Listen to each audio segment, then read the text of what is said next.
Welcome to Cam Look, your biweekly dose of the Cincinnati Art Museum. Every Tuesday and Thursday, a staff member or volunteer will talk about a work from the collection and pose questions for discussion. Check back at 10 a.m. on those days for new works and new conversations. Hi, I'm Jessica, the Art Bridges Fellow at the Cincinnati Art Museum.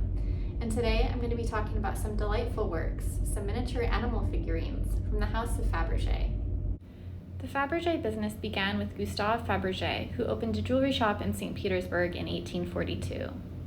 It rose to fame, however, under Gustave's son, Peter Carl Faberge, whose leadership of the shop transformed it from an ordinary jewelry business to an international phenomenon. Peter Carl Faberge grew up in St. Petersburg in the 40s and 50s, moving to Dresden with his family in the 60s, where he took a course at the Dresden Arts and Crafts School and began visiting the Green Vault, a museum containing an abundance of treasures where he and his brother Agathon both found inspiration for their future work.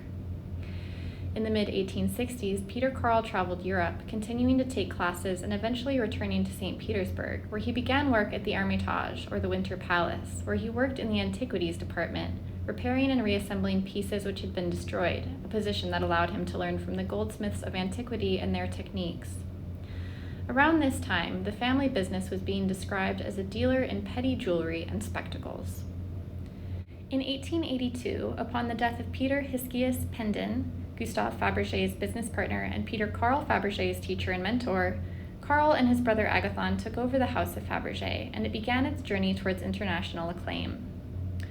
Following this transfer in ownership, an emphasis was put on top-notch craftsmanship, prioritizing skill over the use of the most expensive materials, with Fabergé stating once in an interview, "I have little interest in an expensive object if its price is only in the abundance of diamonds and pearls."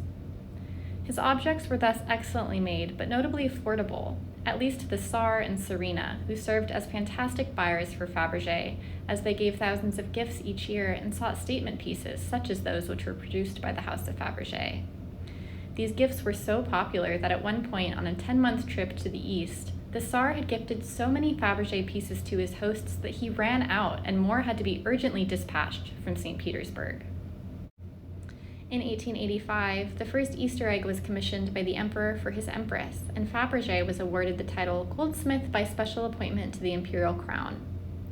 The emperor was so impressed with the egg that he commissioned a second egg for the following year, and by 1887, the company was given complete agency over future eggs, the emperor trusting Fabergé so much that not even he would know what form the final product would take until it was received. Around this time, the House of Fabergé began receiving an abundance of awards at various expositions and even began opening new branches, first in Moscow and later in London and Kiev. Though the outbreak of World War I in the early 20th century caused restructuring and complications for the House of Fabergé, many of his works ended up in Paris, where they attracted attention from international buyers such as Marlene Dietrich and Marjorie Post Davies, who eventually became one of the greatest American Fabergé collectors. This attention from collectors and the incredible craftsmanship of these works allowed Fabergé to continue its captivation of global audiences into the modern day, with the brand even relaunching in 2009. While the House of Fabergé may be best known for its eggs, it has actually produced a wide variety of other products, from jewelry to cigarette boxes to tiny animal figurines, some of which we'll be looking at today.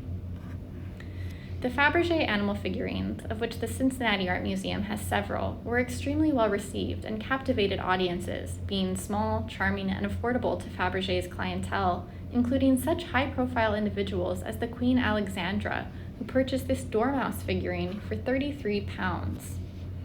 To put that number into perspective, this was the same price as a first-class room on the Titanic, which sank earlier that same year. These figurines are beloved for their detail and charm, with each figure having its own personality and character. For example, a personal favorite, this bell push, or doorbell, features two elephants on a seesaw, and it appears that one would ring the bell by pressing down on the airborne elephant to activate the buttons beneath. Here one can see a delightful combination of mastery in the elegantly and uniquely rendered miniature forms of the elephants with a sense of humor, taking an ordinary object such as a doorbell and elevating it into a work of art that would make anybody chuckle. Even those animal figurines which are presented singularly, without a counterpart or a seesaw to play on, are awe-inspiring and give immense appreciation to the materials they were created in. For example, this goldfish seems to be born out of a single piece of agate, yet it features an abundance of color variation due to the patterns in the stone, which, when paired with the intricately carved detail, gives the viewers a never-ending supply of details to delight in, no matter how long they look.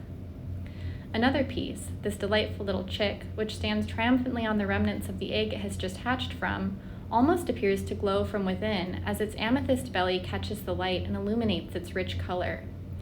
With even just one glance, it becomes abundantly clear why these figurines were and still are so popular, and why we continue to celebrate the craftsmanship of Fabergé pieces today. The discussion question today is, if you were going to create a Fabergé-inspired animal figurine, what animal would you create, and which stone or gem would you use to create it?